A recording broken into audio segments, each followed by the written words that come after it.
Hello. This podcast is not for children. This is a podcast in which four friends get together and they try to amaze each other with facts about the universe or how we found out those facts about the universe enough that so much so that someone else on the podcast will say, Holy fucking science. Hello, everyone. I'm Hank Green, and I'm here to talk to you today about Symbiosis with my three friends. Ceri Riley is here. Hello, How I'm are here. you? Ceri Riley, editor and writer for SciShow and Crash Course. Yeah, only the film one though for Crash Course, not Just all. to be, she doesn't want to take credit for things that she didn't do. No, It's very good. that's too many things. She did do all of the research that MIT has ever done, though. Yes, I did do that, Yeah, and so continue to do that while at this job. If anything comes out of MIT, that was Ceri. Mm-hmm. This is an inside joke from before. From two minutes before the podcast started. Sam Schultz is also here. Sam Schultz, editor for SciShow and Producer of SciShow producer Kids. of SciShow Kids, and also just general great artist. What's your Tumblr? Thanks. Oh, God. Slamschultz.com. Nope, that ain't right.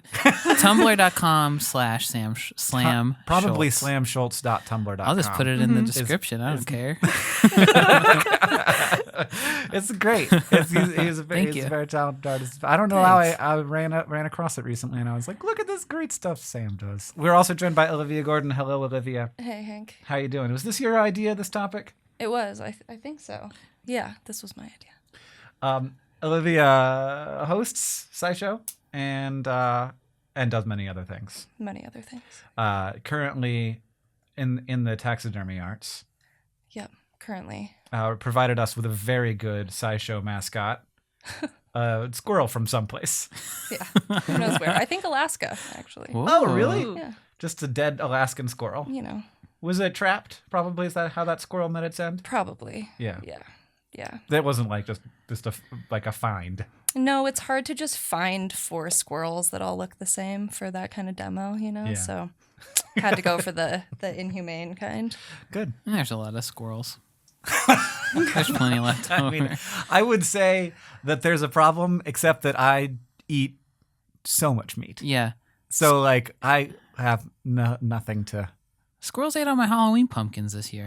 That's They never were happened to me serious before. about the pumpkins in this town this year. Yeah. I've seen like pumpkin carnage, like squirrel carnage pumpkin all over the place. Everywhere. They realized maybe Yeah, they learned. they got a new like one of their gut bacteria has evolved to allow their guts to metabolize pumpkin better, which is actually very relevant to the thing I'm going to talk about today. Ooh. But so the topic of the day is symbiosis and all of the different ways that organisms work together, benefit from each other, and two organisms in a relationship that are not the same species that end up benefiting by hanging out together. And I'm going to start this out by saying I was looking up stuff, and it was like that whole crocodile plover thing where the plover will go into the crocodile's mouth and pick its like the meat out of its teeth. Totally fake, not a real thing. And then I looked it up more, and it's real. It was like a myth. So yeah, there was like a link on Reddit that was like had like 100 upvotes that was like, it's all fake. Herodotus said it and everybody believed it, but Herodotus was right. And I watched a video of it happening and I was like, man, those plovers are fucking brave, hanging out inside of a crocodile mouth, just picking. And there's like this video. Just type it in, you'll see the video. There's like 18 birds in this crocodile's mouth. And he's just like, Weird. eat it. Oh God, I feel so good when you touch my gums. Like eyes rolling back into his head. Anyway, so that's sounds symbiosis. nice. That actually is symbiosis because the crocodile gets his teeth cleaned and the plovers get raw meat. I don't know how we're going to choose who goes first. So in the spirit of mutual appreciation and symbiosis, I'm just going to pick somebody. Sam, you go. Oh, no. Okay. Well, mine's kind of short and sweet. All right. But it relates to my breakout episode, which is Hermit Crab episode. This, to be clear, it's not your breakout episode of Holy Fucking Science. It was your breakout performance as Just an human. individual on Earth. I was fully realized as a person when I did a hermit crab episode. You're going to be known for hermit crabs for the rest of your life now. They're going to be like, Sam, that hermit crab guy. Or at least Hank's going to know me. I was working very hard to not bring up hermit crabs because I was like, okay, Sam is beyond hermit crabs to me. Let's talk about his Tumblr. And you were like, I don't know what the link is. Oh, well, my Tumblr is very important to me, but thank you. But hermit crabs are also important to me, I guess. But anyway, I'm not convinced. At least to your podcast persona, Sam, hermit crab. Only down in this basement room am I very into hermit crabs. Nowhere else do I ever talk about them. But save it all for this moment. Yeah. Tell me about hermit crabs, buddy. There is a species of coral called walking coral, and it's a really cute, like pink, smooth coral that drifts around the ocean until it lands near a shell. And it grows onto a discarded shell, basically. And so usually, it likes growing on shells. It likes to grow on shells. So usually there's this kind of worm called the spinicula, I think. And they are a sea worm that live in these shells. And they crawl around the ocean floor with their shell. And the coral grows over the shell and then dissolves the shell. And the coral and the worm are just like best friends, and they crawl around the ocean floor. Wait, so the shell gets dissolved, and then the coral becomes the shell? Pretty much, I think. Yeah, Whoa. It like adopts the structure of the shell with the spiral in it and everything. The worm and the coral are friends, and they crawl along the ocean and they eat food together. And the coral doesn't get like buried by the sand like it doesn't want to do. Right. So in Japan, an ecologist named Makoto Kato was studying these worm and coral pairs, and he picked up one of them, and he looked inside of it, and a little hermit crab popped out of it. And he was like, what? Because they'd never seen that before. They'd only seen it be worms. So they discovered a new species of hermit crab that had evolved to basically do the same thing that the worm did. So that meant that the hermit crab is like really spindly, kind of like a spider, and really cute. Because you got to be real skinny to fit into the teeny shells that these coral take over. So the coral has toxic barbs on it that protect the crab, and the crab walks around and gets its food just like the worm does. But the cool thing about it is that the coral somehow grows with the hermit crab, so the hermit crab never has to get a new shell. It can just live in the coral forever. In this little pink coral, and they look real cute. Best buds. Just to emphasize. They're best buds. They're real cute. And the other thing that the hermit crabs learned how to do was most hermit crab butts only grow spiral in one direction. Because that's just the kind of shells that hermit crabs live in, I guess. But these hermit crabs learned how to make their butts spiral in the other direction so that they could live in these shells. That's all I got. Their butts, they've shifted their butt spiral. Yeah, but like you should the look crazy one thing up. is that that's crazy that the coral is able to say, "Hey, no, let's grow together. You don't need to go get a new shell." I couldn't figure out how it did that. Maybe the worm must grow too, and it grows with the worm. Maybe. Yeah. So it already knew how to do that. But How does it not? If it's toxic spikes, how does it not hurt the crab? Or is it only like outward facing? I think spikes? it's only outward facing. Some Okay. kind of outward facing like spines on it. And it knows by this point not to grow into the worm. So I guess it knows not to grow into the crab too. So what is this thing called again? I couldn't find their real, like, they don't have a nickname, just a scientific name. So if you look up coral hermit crabs, you'll find them. Oh, they are cute. What? That's a weird thing. It's like a big old marshmallow on its butt. Uh-huh. And it looks like a little shrimp. It's so small. Yeah, the first time I found it, I couldn't find this article again, but it talked about, like, scientists watch them meticulously clean their shells and, like, take really good care of them. So I don't know if that's a thing that they really do because I couldn't find that article. But apparently they tinned their shells pretty well, too. Yeah, that kind of makes sense with like coral reefs because they have symbiotic relationships with the stuff inside them, which helps them like make nutrients, but also little fish that eat the algae off of them so that they can, I think, photosynthesize. I think stuff inside coral needs some sort of photosynthetic. That's probably why they can't be buried. Yeah. Yeah, so they can't be buried. So by cleaning the outside, if you just like leave a rock in water, it'll get algae growth all over it. So if a crab is cleaning its coral shell, then it's like keeping the coral alive too. Clean. Yeah. That's so Maybe. cute. Well, and that's the other. But it's also the crazy thing is that the coral itself is already a symbiotic relationship. And then it's having a separate symbiotic relationship with like a multicellular organism. Crazy. And then was something that didn't evolve to have the symbiotic relationship with necessarily. Something Whole else separate was thing. watching it and was like, I have a really good idea. I guess. I don't know how any of this stuff works. But But enough that like this hermit crab is specific to that coral. yeah. That's crazy. Yeah. And I guess it'd been around for a while. Probably we just only noticed it recently. Yeah, not but- yeah, definitely. Well, I Maybe. mean, if it evolved a separate butt spiral, it must have been around for a long time. Yeah. I like the idea though of a crab getting jealous of the worm and just being like, "Man, that's a really cool shell. I want that instead of my dumb shell." It Kicking grows out. with you. Yeah. I'm gonna shift my butt spiral. I'm gonna get long and skinny like a weird shrimp. Yeah, I'll show them. I couldn't find if it killed the worm first or not, though. I think it gets That'd its be- own Yeah, shell. they probably maybe. don't know. Yeah. Like if they have to wait till the worm dies and then they sneak in, or if they're like, hey, Yeah. I'm gonna kill this worm and take its house. Well, they have them in aquariums and they're observing them. So maybe they, I don't know. I couldn't find a ton of information on it because I think it's fairly new. Right. Yeah. You need to get in touch with the Mikado. yeah. Yeah, I need to call him up.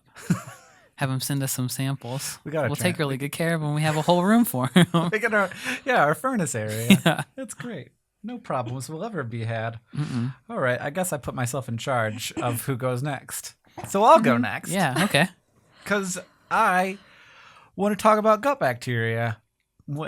Maybe this is what has happened to the squirrels in Missoula is that they have a gut bacteria that's changed and that allows them to process pumpkin better, because this is a thing that happens to people sometimes. So, found recently a marine bacteria called Zobelia galactanovorans. And science people, what do you think galactanovorans bacteria do? Something to do with the galactose sugar, Yeah. right? They vor it. They eat it. Yeah. They vor it. Yeah. So galactan is the polymer of galactose, and it is a difficult sugar. So galactose is a sugar, and they polymerize, and various sugar polymers all have that sugar in them. But in order to get the sugar and use it to to metabolize it and use it to survive, you have to break that polymer apart. And different sugar polymers, like some of them are really easy to break down and turn into food, and some of them are really hard. Like cellulose is notoriously hard, and like you have to be like a cow with 7 stomachs and a bunch of different bacteria in your gut to get at it. So galactan, I think, is the enzyme or the polymer of galactose, and it is really hard to break down. But there is also this thing in the cell walls of red algae called porphyrin, and Zobelia galactanovorans is good at breaking down porphyrin, which I think also has a bunch of galactose and is a similar polymer.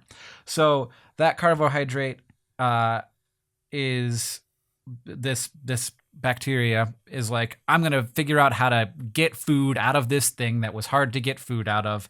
And once upon a time, somebody ate Zobelia galactanovorans, and a gene that allowed it to digest that thing, that polymer or whatever, got inside of a human gut bacteria called Bacteroides plebeius, which is just a normal, like, almost everybody has this bacteria in their gut.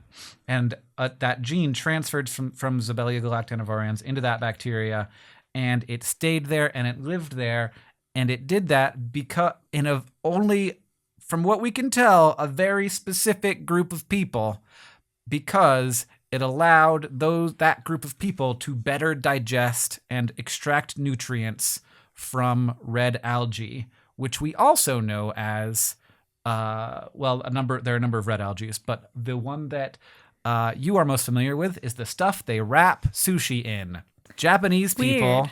have a variant of this very common gut bacteria that has a gene from this completely unrelated bacteria that cannot live inside the human gut that gene transferred into a human gut bacteria in only the group of people that eats a lot of seaweed. So Japanese people have this gene variant that allows them to digest seaweed much better than the rest of people. And if you would like that bacteria, you can get a are fecal going to have to transplant. get a fecal transplant from a Japanese person.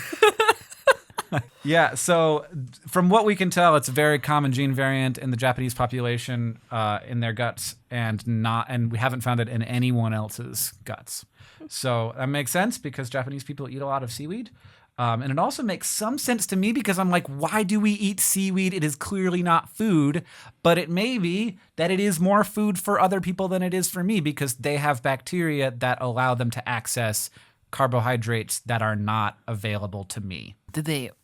I'm very confused. What? Tell me more. Did they eat the seaweed first or did they have the gut bacteria first? They ate the seaweed first. So you can, like all of us get nutrients out of seaweed. Right. So you get some. But and this was, according to the paper, probably a thing that happened a very long time ago. Okay. Where they were eating seaweed, they got some of this marine bacteria into their guts. Okay. The marine bacteria it, managed to live long enough that a gene transfer happened, Right. which happens sometimes, and that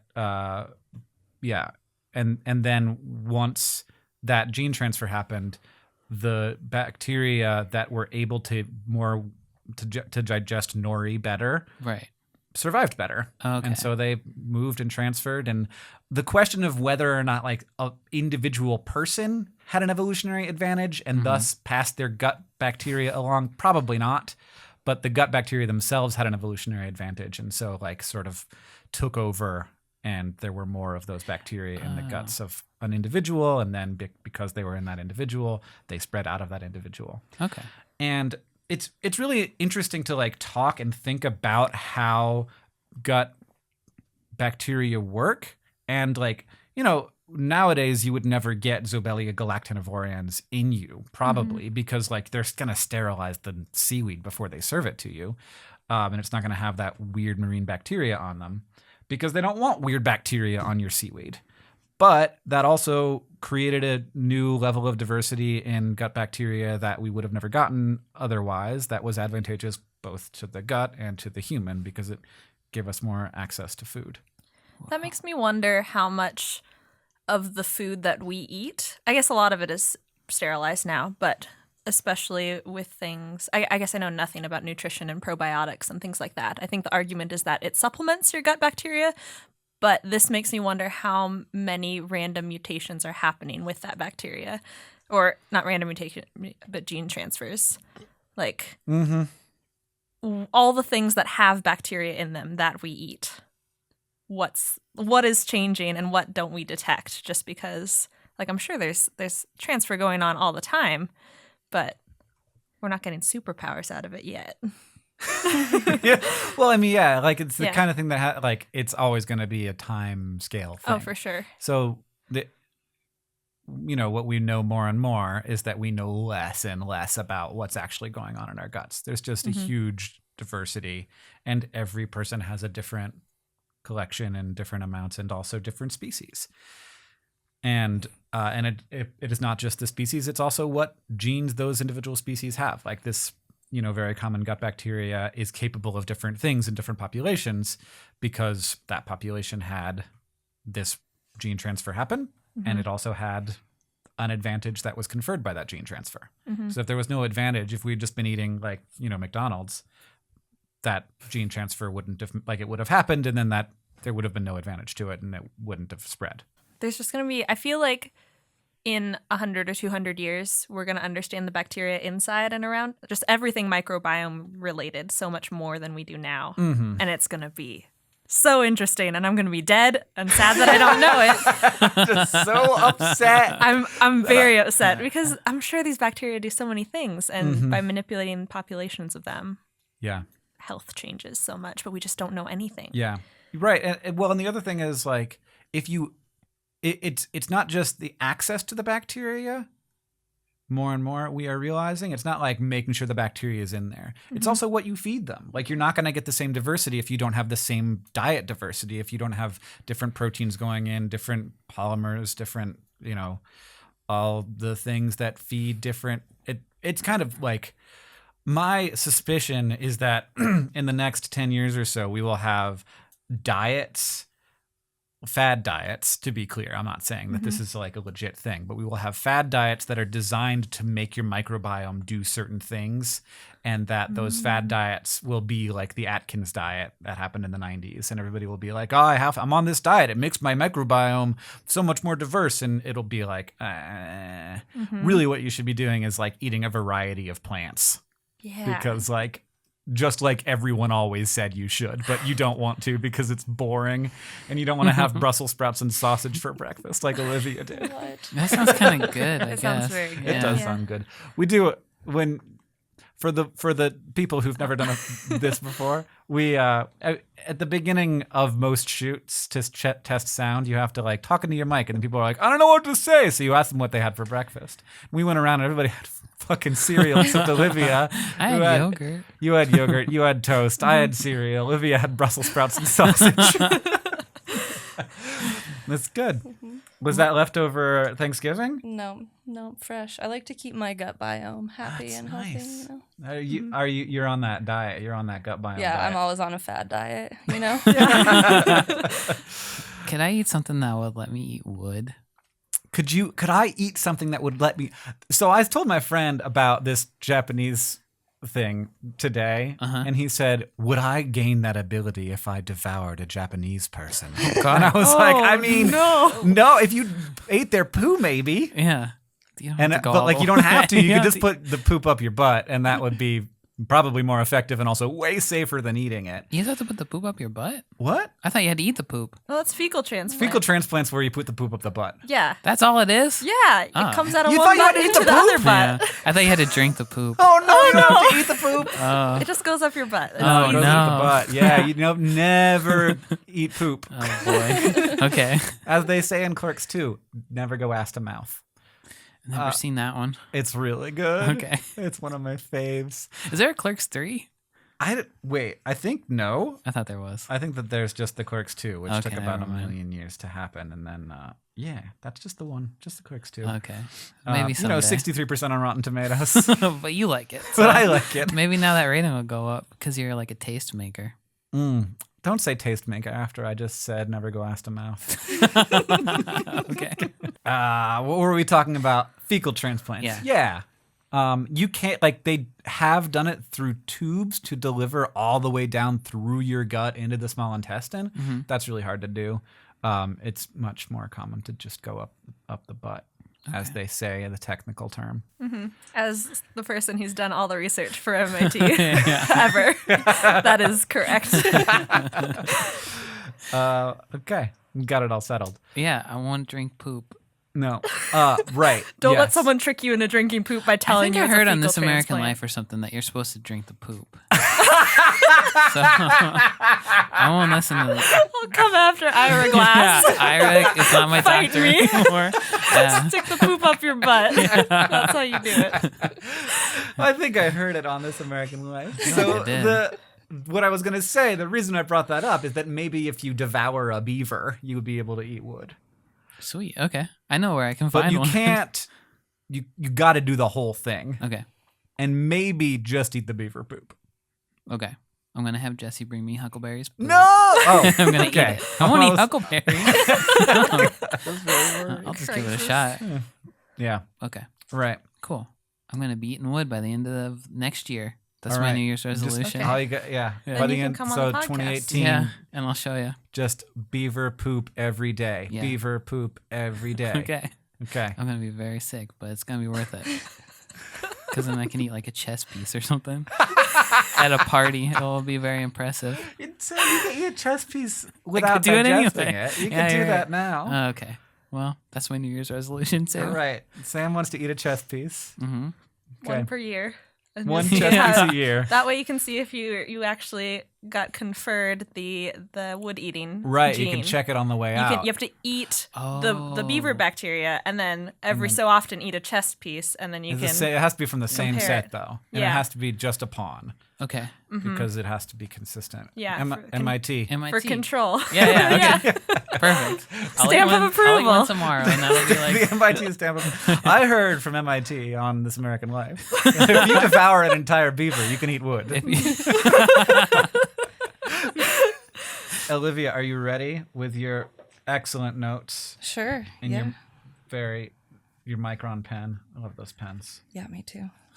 The only pen. It's the only pen. It reminds me of college.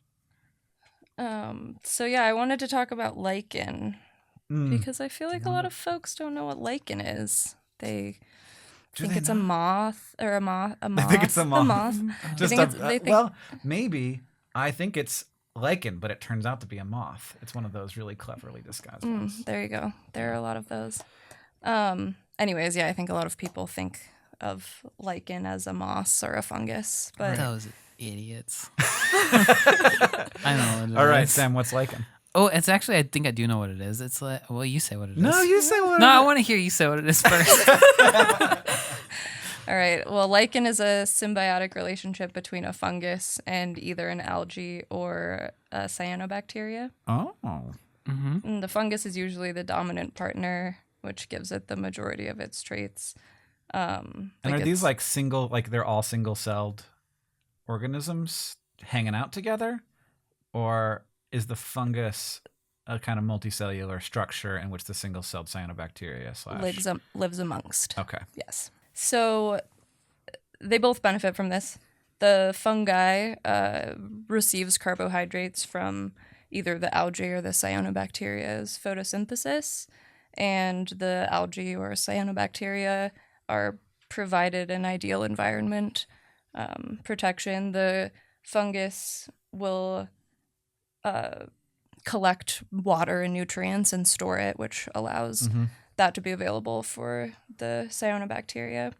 And this relationship allows lichen to spread beyond where either the fungus or the cyanobacteria or algae would be able to live individually. I never realized how much lichen was out there until I started looking for it. Yeah, it's estimated that 6% of the Earth's surface is covered by lichen. Whoa. Yeah. That's scary. Not of the Earth's surface, but of the land. Well, yeah, of surface. land Okay. surface. I was like, Still. that's crazy. I love that. Pretty wild. Yeah, there are some areas where there's lichen that folks claim they're the longest living organism because of which is kind of Right. there a multiple stretch organisms? because of the way that they reproduce or spread. There's a few different ways that they can do that, and so it's hard to say necessarily if it's the same organism or I wonder what, if you covered 6% of the land on the Earth with solar panels, how much more energy would that be than we need? And lichen are like, yeah, we did that. No prob. We got that covered. We had more before you guys showed up, but we're still doing pretty well. Yeah, this is after humans have civilized Right. things. They're mostly in the places where we don't like to go, though. It's probably that's true. yeah, I mean they're everywhere. They can be found in pretty much every ecosystem, and including Antarctica. They're found in pretty much any extreme environment. They make really good extremophiles and things. But they also that. hang on to trees. Yeah, they can affix to pretty much any surface, which is also pretty cool. Man, I once had somebody on SciShow Talk Show bring in a big old hunk of lichen, and it was dehydrated, and they're like, if you spray that with water, it will slowly sort of come back to life, and it changed color, and it was like, I am back, I am here for love, and I did a time lapse of it, and it was so cool. Yeah, that was really cool. Yeah, they can live in sort of that suspended state for an extremely long time. Oh, they actually, some recent research that actually some folks at the University of Montana here were involved with. They were studying this relationship between fungus and cyanobacteria out in eastern Montana, and we're trying to replicate all of these studies in a lab and couldn't do it, and realized that there's actually a third component to the lichen out here that's a yeast. Whoa. Weird. And so they're actually thinking that our idea of this symbiotic relationship that is lichen is much more complex than we have any understanding of, and they're actually like really small, self-sustaining ecosystems that rely on each other, essentially. So now a yeast being like a single-celled fungus. So you've got a multicellular fungus, a cyanobacteria, which I'm not 100% sure what that is. I think it's like, just a photosynthetic bacteria, right? Like a green bacteria. And the single-cell fungus, all like making it work with each other. And doing things that, I mean, all of these organisms independently have completely different forms and functions than they do when they're together in this lichen form, which is also really interesting. So they'll like live on their own.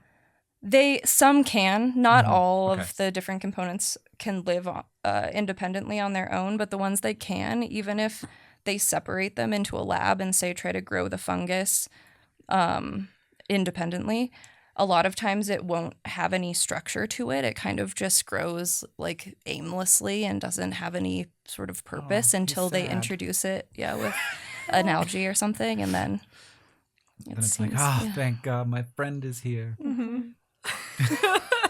I like how all the science facts are like the power of friendship. Yeah, they're all married.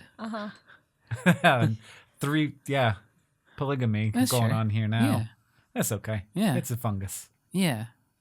Is one of them is the single cell fungus contributing anything? The yeast? So they think there's just starting to be research done on this since I think it was 2016 when they published this article about it. But they're thinking that the yeast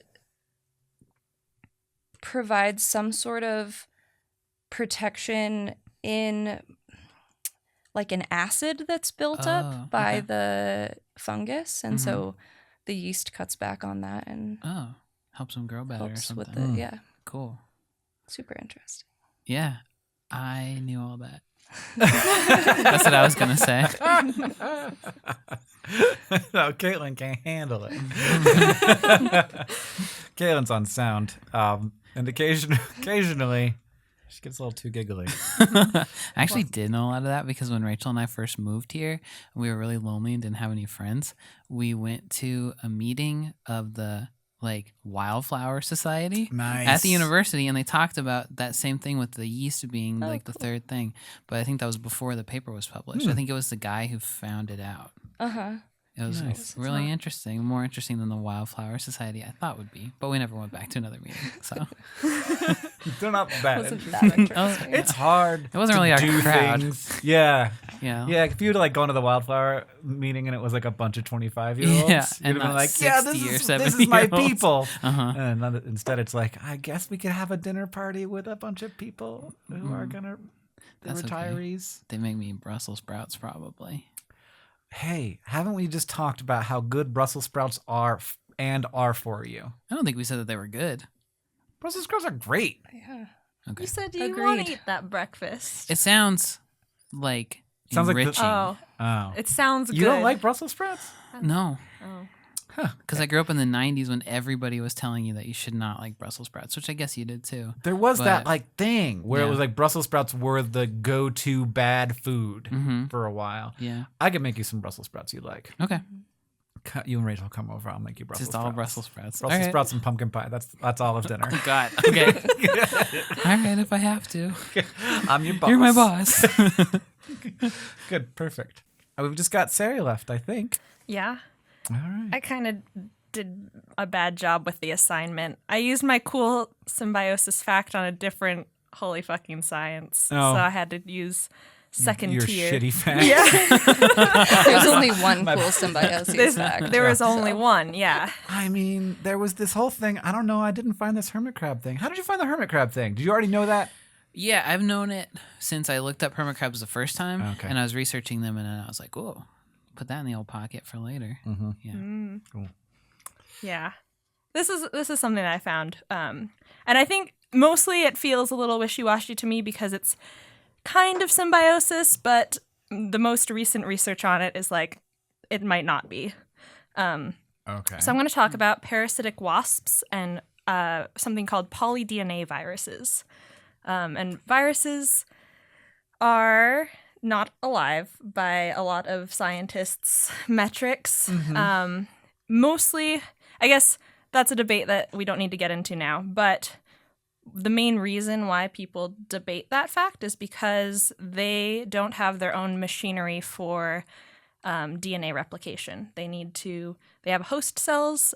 So like in a virus in a human, it'll bind to the outside of the cell. The virus is made of two parts. It has like an outer protein shell, and then the inner DNA material, like its brains or goopy stuff inside. And it latches onto the outside of a cell, kind of like sticks its DNA inside, and then co-opts the host cell's replication machinery to replicate its DNA and create lots more other viruses. And then usually the cell bursts and then more viruses fly out. And so there are two kinds of viruses. One's an ichnovirus and one's I think Braco or Bracovirus that live inside the ovaries of certain parasitic wasps.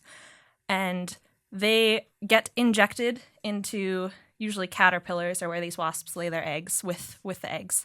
But these viruses don't have the DNA to make their protein coats, and instead that DNA is inside the wasp genome. So like they don't have the genetic information they need to make more viruses, and the wasp has it instead. What?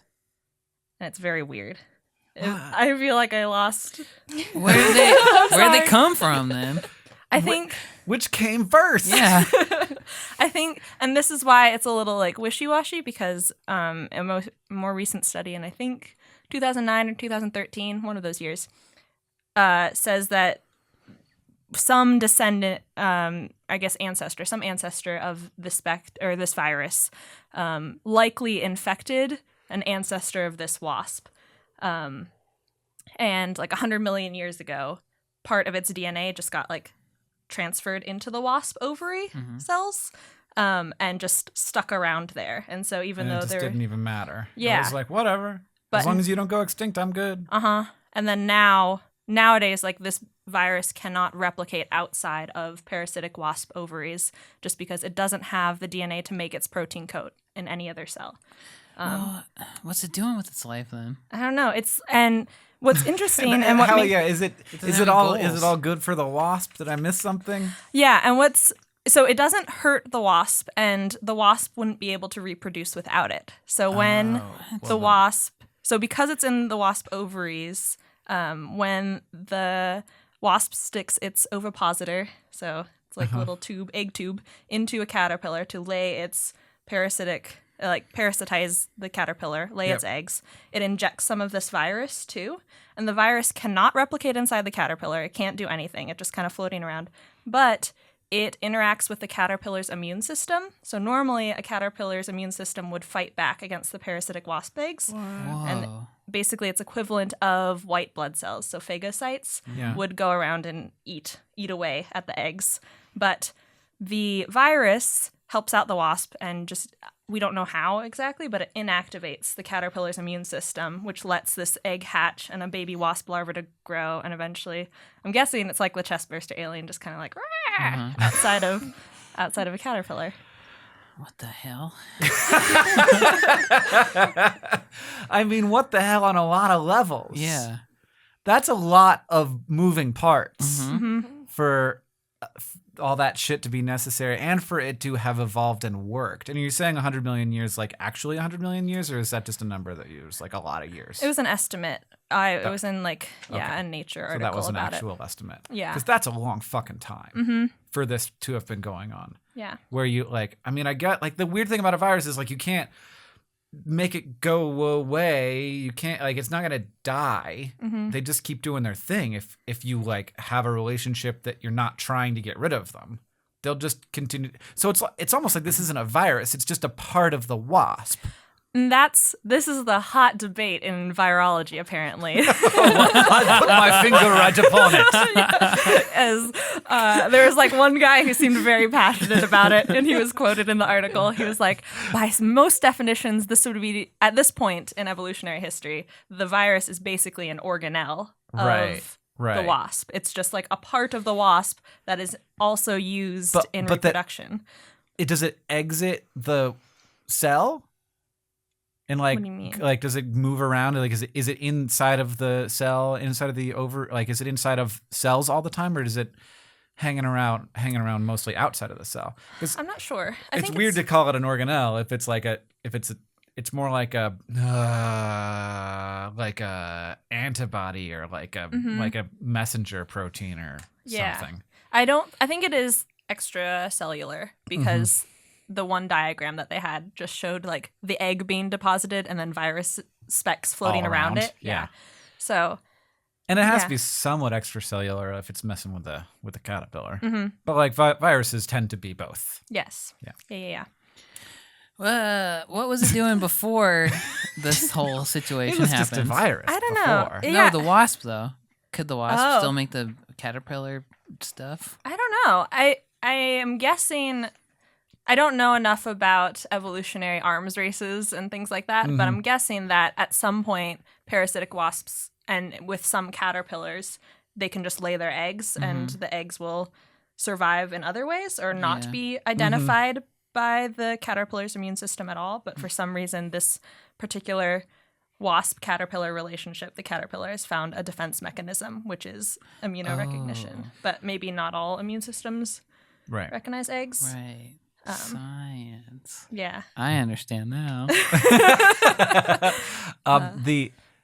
So this is a great fact, but what the reason you think that it's your shitty fact is because it's kind of not symbiosis because one, it's a virus which isn't maybe technically an organism at all, which is I'm not sure where to come down on this, but like it's the kind of thing where I like wake up and I have a different opinion on virus life every morning. I'm like, some days I'm like, of course they're all, and then I'll be like, what was I thinking yesterday? It's a weird. This is the dorkiest thing to possibly really cool. Like wake up every morning. I was really empathizing with that. I was like, me too, same. I agonize about this and like can't come down. This is why we haven't done a sci show on it because I don't know what to say. And then also that it might not even be a separate thing. Even if it is an organism, it might not be a separate organism. It's just like basically a mitochondria where it's like at this point it's just a part. Like, if you can't survive without it, it's almost not. Well, I guess that's the true for most symbiosis. Not all, but yeah. It's like, where do you draw the line? Where do you draw the line? Because are they friends or are they? Yeah. When we sort of explain symbiosis in biology class, it's like the birds in the crocodile mouth. It's like two organisms that you can understand as discrete who are benefiting from each other, but when it comes to like lichen. These are organisms that like can't like they have to grow together. Right, they they're have like to a be composite organism at this point. Yeah, Can't they're be almost independent. not separate. Yeah, Right. and that is the case with this wasp thingy as well. And also but also kind of with this hermit crab because it seems like that species of hermit crab can't survive without that shell because its butt twists the wrong way. Yeah. Its butt twists the wrong way. So. I don't know. I'm not sure if they have found that same species living in regular shells or not. Yeah, or maybe they got like malleable butt twists. I think that is more what it is. Oh, okay. I'm not positive about that. They said it could grow either direction. Okay. I don't know if they have to go around and stick their butts and stuff until they find one that it works on or not. But they could probably fit in a regular shell. Yeah. But they might get eaten more often, so I don't know if that really counts. Yeah. But like their whole species probably wouldn't be wiped out. Yeah. They'd just be a little more delicious looking. And then with mine, it turns out that all of the organisms would be just fine on their own. Yeah. Probably.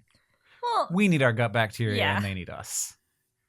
Yeah. We get slightly less energy out of sushi. But yes. But that particular gut bacteria, right. I think everyone would be more or less okay. how fast do you think you'd die if you didn't have a microbiome? It's probably very quick. Really You said quick, I think. Not instantly. I take it back. I take back my instantly. Would it be as long as it takes to starve to death? Is that what it would be? I think that or- you could figure it out. I think you could. I think you'd have to eat very specific food. Like you just have to have fructose all the time, like all fructose all day, and vitamin supplements. Be so malnourished though, and like just defense mechanism wise, I feel like your skin microbiome is like part of your immune system and things like that. Yeah, So but like lots of people live with very depleted immune systems. that's true. I don't know. You definitely die. Yeah. When we first did Crash Course Physiology, I was really excited about this idea where, like in biology, we were doing these biographies of different biologists, and my idea for like the segment we were going to do in Crash Course Physiology was like, so we're studying the nervous system today. How would you die if your nervous system disappeared? Oh.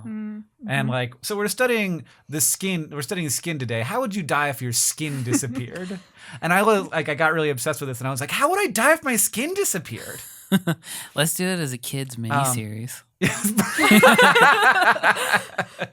Yeah. So I got really interested in that. It turns out like it's kind of complicated. Like you'd be surprised. You could live for a while without skin. With no skin? Yeah. Ooh. One of the big problems would be temperature regulation. And like it would be very hard to not die, like just like lose all your heat. But you could fix for that. And like weirdly, you wouldn't bleed to death, which is upsetting. But blood would be coming out of you. Yes, Okay. correct. But not enough. Okay. And you would it would probably shock. You have to squirt your eyeballs. Yeah. Yeah. And also, dehydration as well. The one that I really liked the most was when I was trying to figure out how you'd die if your bones all disappeared. Ooh. Because the Would you number be one, okay? like, first of all, you'd have to, like, if you weren't lying down at the time, you would just die. Because your brain would hit the ground and it would be Oh, like, okay. and I've separated from my spinal cord. Right. But if you like got into like the right position and like you knew your bones were gonna disappear, you would die. And we worked this out with the writer. You would die of a potassium deficiency What? because Why? your body is constantly bringing potassium in and out of your bones in order to regulate. And potassium is extraordinarily important to your nervous system. And if you don't have it, or if you have too much of it, everything just breaks and you cramp and your nerves stop working, and so you would die of That's like so you cool. would not have enough potassium to keep running. Is how you would die if Wow. your bones disappeared. Yeah. Okay. This is. It wouldn't. I think it would have been such a cool idea, but we weren't able to implement it in time. I love this question. I want to think about it. Yeah. And I further take back my instantly gut microbiome thing because now I want to see the chain of events. I want to just if you It's take like, out one thing. Yeah. I don't know. I had a really Ugh. good time. I had a good time doing those thought experiments. That sounds pretty good. Yeah. Take my skin off. No. Oh, okay. Don't eat poop. Thank you for listening to this episode of Holy Fucking Science. It was sponsored by Big Sky Brewery. Big Sky Brewery provided us with our beers. I was drinking a Scapegoat Pale Ale. Big Sky Brewing has beers available in 36 states. You've seen some of them, maybe. I also am a big fan of their beer. Thank you, Big Sky Brewery. And thank you to all of you for hanging out with me. I, through the podcast, have been Hank Green. I'm Olivia Gordon. I'm Sam Schultz. I'm Ceri Riley. And this has been Holy Holy fucking science.